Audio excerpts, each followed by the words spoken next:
Damoclès restera suspendu au-dessus des têtes brûlées, jure l'inspection générale des finances.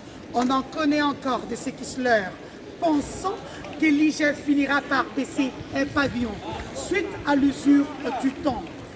Ils n'en finissent pas de se mordre les doigts jusqu'à la chair, souhaitant religieusement et plutôt diablement vivre l'effritement de cette gendarmerie financière qui, par sa présence étouffante, leur donne des insomnies. Qu'ils déchantent déjà sans plus l'épée de Damoclès, mieux l'épée tranchante de l'inspection générale des finances est bien aiguisée, au point que d'un seul petit geste de roulement, la lame ne pardonne pas. Elle tranche et coupe net, sans hésiter. Le samouraï des temps modernes, Jules Alingueteke et ses sbires sont aux aguets et n'épargneront point les diablotins impénitents. C'est les prédateurs naturels et institutionnels, auteurs de détournements, alignés des fonds alloués à l'organisation du tournoi interscolaire en République démocratique du Congo. Un tournoi d'où nous avons remarqué la présence du chef de l'État, Félix Antoine Tshilombo Tshisekedi. Donc, ils se sont lâchement lancés sur la toile à diaboliser le sang IGF, comme si les réseaux sociaux étaient un tribunal de protection des malfaiteurs, alors que les preuves apparaissent à vue d'œil. En désespoir de raison, ils ont pris l'option, la mauvaise bien sûr, de se griller les phalanges au lieu de se mettre à table et tout avouer, afin de bénéficier peut-être des mesures atténuantes lors du procès à venir. J'allais leur demander, ont-ils oublié que les cours et tribunaux existent pour se plaindre au lieu de donner libre cours à des sentiments obscurs qu'ils ont difficiles à dissimuler. Jules Alingueteke les regarde, les observe.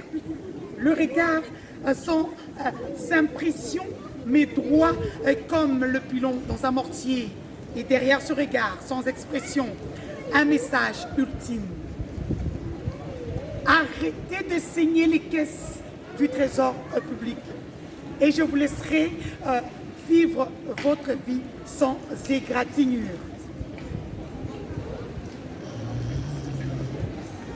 Il renchérit. Faites le contraire et vous me verrez jusque dans vos cauchemars.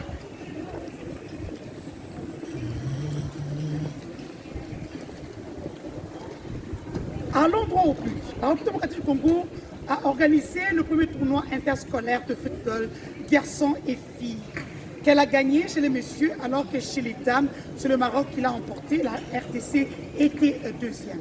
Pour réussir cette organisation, 2 ministères sont sollicités pour parfaire cette organisation en se distribuant des tâches, bien sûr. Celui de l'EPST et l'autre des sports et loisirs reçoivent chacun 400 000 $ américains. C'est des 400 000 $ américains. Mais comme en pareil cas, le diable n'est toujours pas loin du coin de la rue.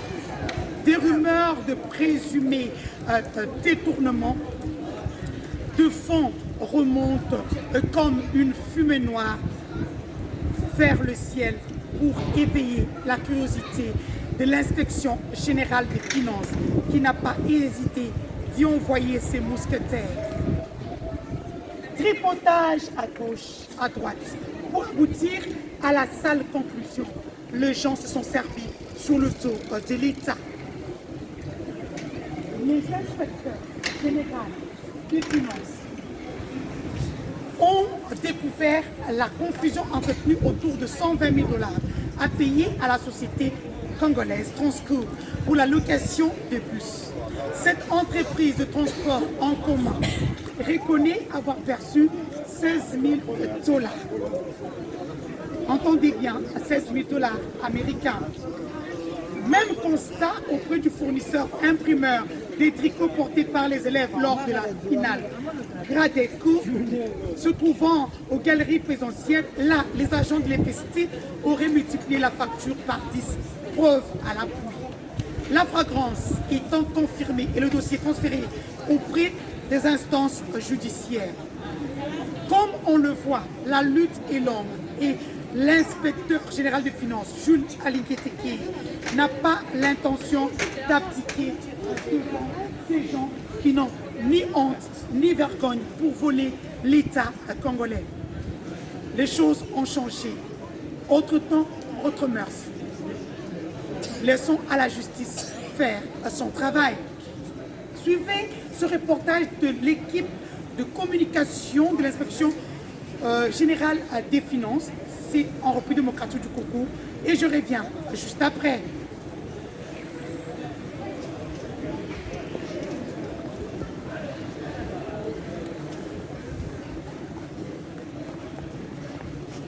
A débloqué des fonds pour l'organisation du tournoi interscolaire. Il y a eu près de 400 000 $ qui ont été remis au ministère des Sports et Loisirs et près de 400 000 $ encore remis au ministère de l'enseignement primaire et secondaire. S'agissant du ministère des Sports, tous les fonds mis à sa disposition ont été justifiés. Il n'y a eu aucun problème. Mais il y a des petits soucis avec les fonds qui ont été mis à la disposition du ministère de l'Enseignement. Les inspecteurs qui ont travaillé sur le dossier ont fait un rapport qui fait état des situations vraiment très peu confortables. Nous constatons que certaines personnes continuent à être des récidivistes, ils continuent à être accros à des actes décriés par tous les Congolais, à savoir la prédation. Les inspecteurs ont découvert qu'il y a des fonds qui ont été justifiés sous prétexte d'avoir loué les bus Transco. La justification donne 120 000 $ payés à Transco.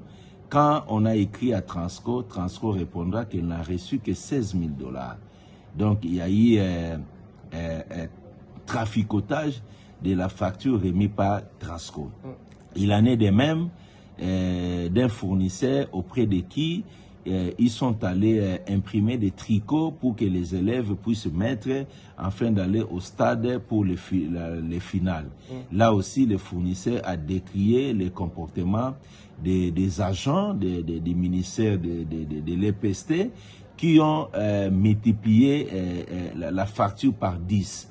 Ils ont payé un montant X et ils ont mis sur la facture un montant multiplié par 10. Voilà pourquoi les inspecteurs ont interrogé ces agents et les faits étaient flagrants. Ils ont décidé de transférer les dossiers aux instances judiciaires pour que les instances judiciaires s'en occupent. Jules Alingueteke n'a rien à voir et je ne dis que ce que j'ai constaté dans l'instruction de ces dossiers par les inspecteurs généraux des finances. Alors, ça c'est très bien clair pour ce dossier. Maintenant, vous êtes aussi accusé, vous Jules Alingueteke, de protéger, j'ai dit entre guillemets, un de vos frères à la SCPTC. Comment expliquez-vous cette situation? Je suis très fier de faire le travail que je suis en train de faire. Je constate que la prédation est en débandade. Ils doivent retenir une chose, la lutte contre l'impunité est une décision personnelle du chef de l'État, son Excellence Félix Antoine Tshisekedi Tshilombo. Les prédateurs qui ne renoncent pas, ils n'ont pas de chance. Ils n'ont pas de chance, ils n'ont pas d'issue. C'est le conseil que je leur donne.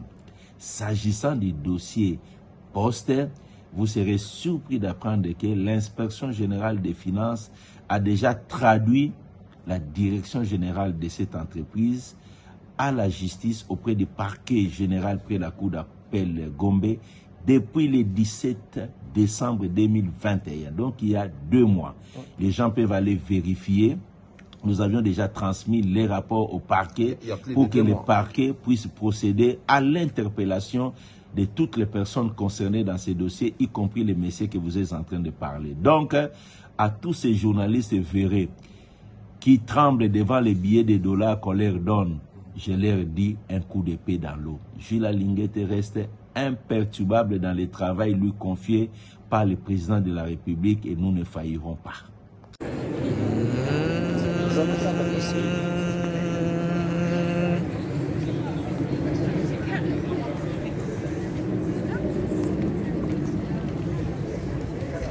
Et oui, comme je vous dis souvent, les bonnes choses ne durent jamais. Je vous ai ramené en République démocratique du Congo, le pays de Félix Antoine Tshilombo et Tshisekedi, sur un dossier brûlant entre l'inspection générale des finances menée par Jules Alinguette, qui est celui que j'appelle le shérif des temps modernes, et le ministère de l'enseignement primaire, secondaire et technique mené par le ministre Tony Mwaga. Les faits sont clairs et en droit, il n'y a que les actions qui parlent. Disons des preuves. Arrêtons de spéculer derrière les communautés. La communauté Kiasai, Luba ou encore l'UDPS. Nul ne peut se prévaloir de ses propres turpitudes. Laissons la justice faire son travail. Après des enquêtes, des investigations menées, ce dossier est plus profond, plus grand qu'on le pense. J'ai confiance en cette justice congolaise. Au revoir et bon dimanche.